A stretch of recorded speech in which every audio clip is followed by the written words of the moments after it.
Hello everyone! Welcome po ulit sa aking YouTube channel, Quezon Province Realty TV. Okay, it's me again, Miss Geraldine Villarasa. Okay po, andito pa rin po ako sa isang barangay dito po sa Tagkawayan, Quezon. Meron pa rin po akong ibablog or iaalok sa inyo na isang property. Siya naman po ay bali dalawang may-ari, dalawa din pong titulo, pinagsama ko lang po siya. Bali po 5 hectares. Then, pwede naman po kayong mag-cut ng 2 hectares lang. Then, pwede naman pong mag-cut ng 3 hectares lang. Kasi nga po ay, dalawa nga po yung title niya. Tag-isa po sila nung kapatid niya. Isang 3 at isang 2 hectares ang title nila. Pero po, pagsasamahin ko po siya ng pagbablog ngayon kasi magkatabi lang po sila ng area. Okay po, mula po dun sa town proper ng Tagkawayan, Quezon, nasa 3 kilometers po ang layo niya. Then po yung property ay meron pong ibinigay na right of way. Ito pong bungad. Ano po? Okay. Ito pong natututukan na yan ng aking camera na may pathway. Yan po yung right of way na papasok po dun sa area. Okay po, tara po at pupuntahan po natin ang 5 hectare ng Tagkawayan, Quezon. Lalakarin ko po siya, miminutuhan ko po kung ilang minuto. Ano po? Okay, ayan po yung pathway na yan. Yan po yung ibinigay na daan dito po sa papunta sa property. Pero ito po ay pwedeng lapara na pang isang sasakyan. Ano po?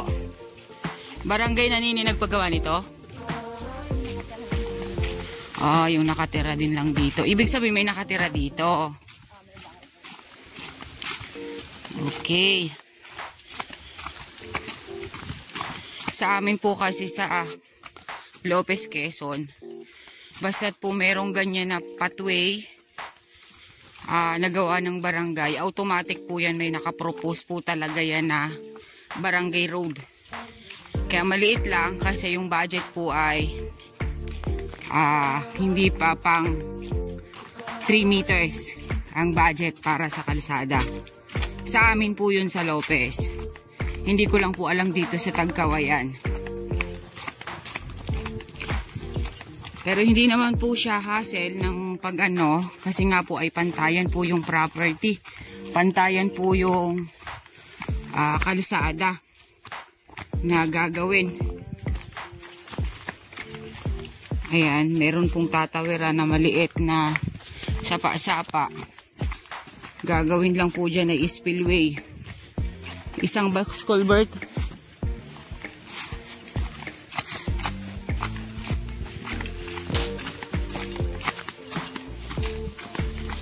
Ayan.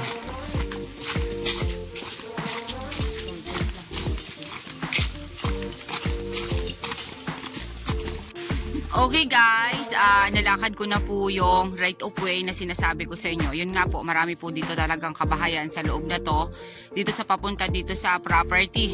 Kaya po yun talagang dinaanan ko is kalsada nila papasok po dito sa area. Yun nga lang po, yung hassles po sa kanya ay hindi po develop yung kalsada. Kasi nga po ay syempre mahihirap lang po ang mga nakatira dito sa likod or wala naman po talagang kakayanan para maipasemento yon. Kumbaga po umaasa po talaga ang bawat isa dito na mabigyang pansin sila ng mga barangay official or mga taga-bayan na opisyales. Ano po?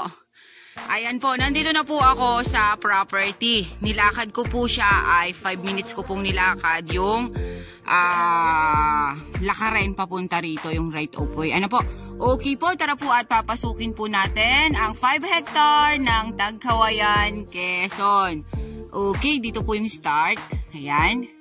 Yan, makikita naman po natin. May mga nyug na po dito sa side na to. Then, ayun, may fruit bearings na po akong nakita. May Indian mango na po dyan. Then, eto nga po ay, ang source of water po niya ay sapa. Ayan. Ayan po siya, oh.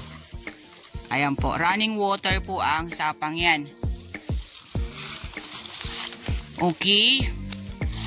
Medyo lang po talaga siya maramo. Ayan, meron na pong hardwood dito, batino. Sa side na to. Linisin lang po talaga yung area.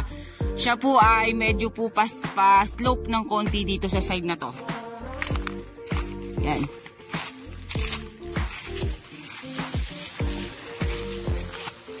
Okay. Ayan pa pong side na yan. Okay, ito pong side na to, pwede nyo po siyang gawing fish pond. Ano po? Kasi may tubig po iyan. Ayan, yung side na yan. Medyo lang po talaga maramo, linisin po ang area. Ayan, medyo po pa-slope dito sa side na to. Ayan po, may mga nyug pa rin naman pong pangilan-ngilan dito sa bungad. Linis lang po talaga ang kailangan nitong property. Ito po yung sapa, nandito po mismo sa loob ng area, oh. Ayan. Then, ayan po, santol sa side na yan. Ito po, medyo po pa-slope pa rin po itong side na to.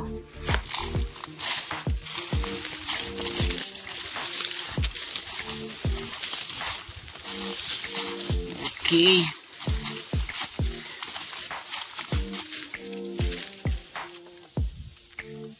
Ayan po siya. Ayan, marami-rami pong nyug dito sa may banda dito, sa side na to. Pero yun nga po, masasabi ko po sa inyo, slow po itong side na to. Makikita po natin ang ganda ng lupa niyan pagka ito po ay natabasan. Ayan, meron pa rin po ditong fruit bearings lang sa side na to. Then may batino po dun sa side na yon. Madalas ko po sa inyong binabanggit na mas maganda po yung medyo pa-slow po ng konti, yung patalibis ng konti ang isang property. Kasi magtaniman po kayo dyan kung anong itatanim nyo, mga gulay or prutas. Pag umulan po ay hindi siya mabubulok ang puno. Kasi nga po, pababa po ang tubig dito sa babang ito. Hindi naman po siya talaga totaling rolling. Ayan, medyo slope lang po yung property. Then dyan po sa taas na yan ay medyo pantay na po dyan sa taas na yan. Okay po, yung kabilang side na yan, ayan, may malaki po siyang santol na puno. Bali, 20 puno yan. Ayan, pagtawid po niyan, yung side na yan, ay sapa po yan sa gitna na yan. Then yun po ay property pa rin. Ayan. Talaga pong kulang lang po talaga siya sa linis. Ano po? Linis lang po ang kailangan nitong property na to. Makikita nyo na po yung ganda ng area. Ayan. Ang kagandahan po kasi niya dahil ang source po ng tubig niya ay sapa. Then running water po siya. Ano po? Ito po palang property na to ay 30 pesos per square meter. Slight nego pa po siya. Kayo na po ang mag-usap ni seller about po sa tawaran kung sakasakali. Then yun nga po, nabanggit ko po sa inyo. Ito po ay 2 title. Then, pwede po tayong kumuha lang ng isang title. Halimbawa po ay 3 hectare yung dun sa isang kapatid or 2 hectares lang po. Kasi dalawa po silang nagmamay-ari, isang 3 at isang 2. Kaya maalin lang po dun ang gusto niyo. Basta po ang price po nito is 30 pesos per hectare. Yan, linis lang po talaga ang kailangan niya. Alam niyo po sa totoo lang,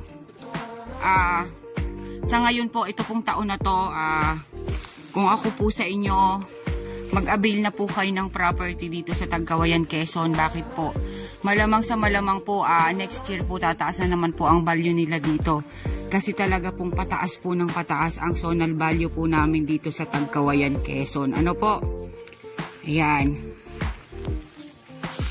Lalo na po itong property na to na napakalapit po sa town proper. Almost 3 kilometers lang po siya. Kaya lalaki pa po lalo ang value nito kung sa mga darating pa po na mga taon. Pag hindi pa rin po ito nabili ngayong taon na to, dadating po next year, malamang sa malamang po ay tataas na po ari ulit. Kaya samantalahin po ninyo na medyo mura-mura pa po ang area. Ayan pa po. Sa side na yan.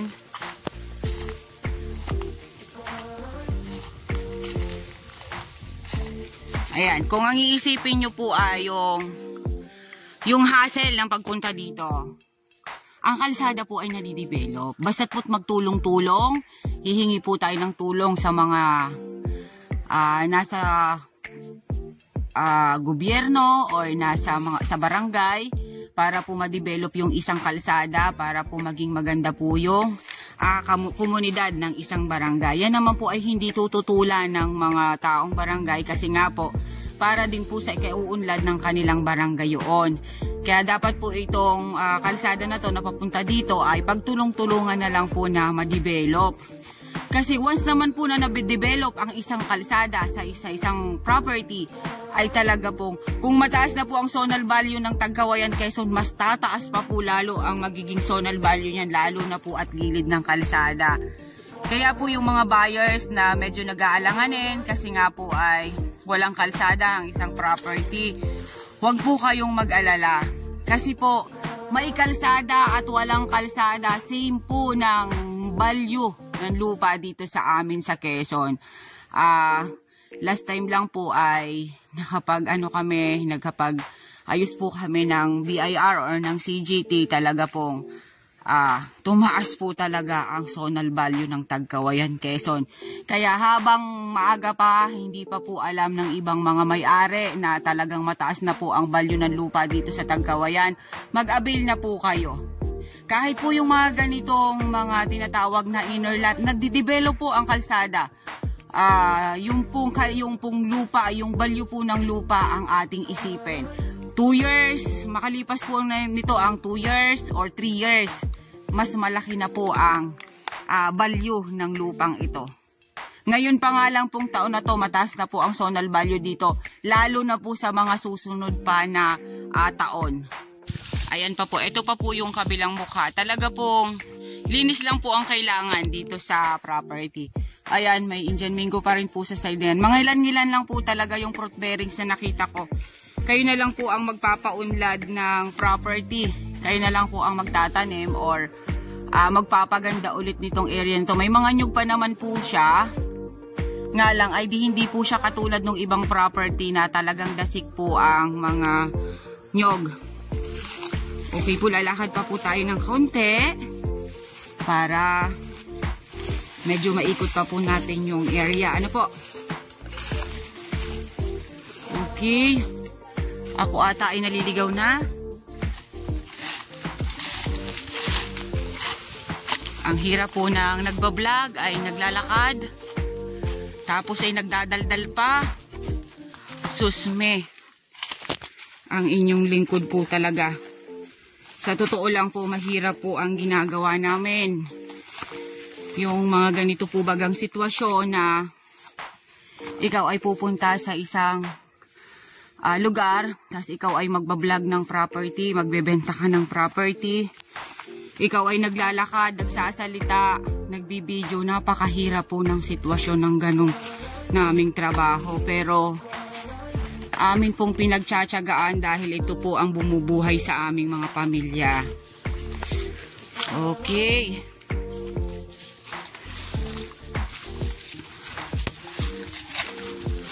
Yun nga po, masasabi ko sa inyo, medyo po patalibis yung lupa. Ano po? Ayan.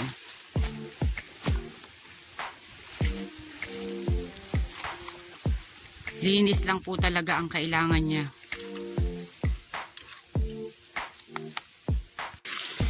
Okay guys, sabihin nyo na po ang property namin. Dito po ito sa Tagkawayan, Quezon. 5 hectares, yun nga po, binanggit ko na po sa inyo kanina. Na siya po ay 2 titulo, isang 2 at saka isang 3. Magkapatid naman po yung may-ari, kaya po pinagsama ko na po yung pagbablog ko kasi same lang po rin sila ng area. Ano po, magkatabi lang po sila ng area. Then yun po, may right of way po. Napapasok po dito, 5 minutes ko pong nilakad. Then, may mga nyug po siya, may mga fruit bearings din po dito sa area. Ayan, meron pa rin po pala ditong rambutan sa side na to. Ayan, bali po siya, 2 puno ng rambutan. Talagang yan po ay pag namumunga ay sobrang hitik na hitik po niyan kasi malaki na po talaga. Then, ang source po ng tubig niya is running water na sapa. Medyo po talibis ang property. Mula po doon sa town proper ng Tagkawayan, Quezon, nasa 3 kilometers lang po ang layo niya hanggang dito po sa property. Ano po?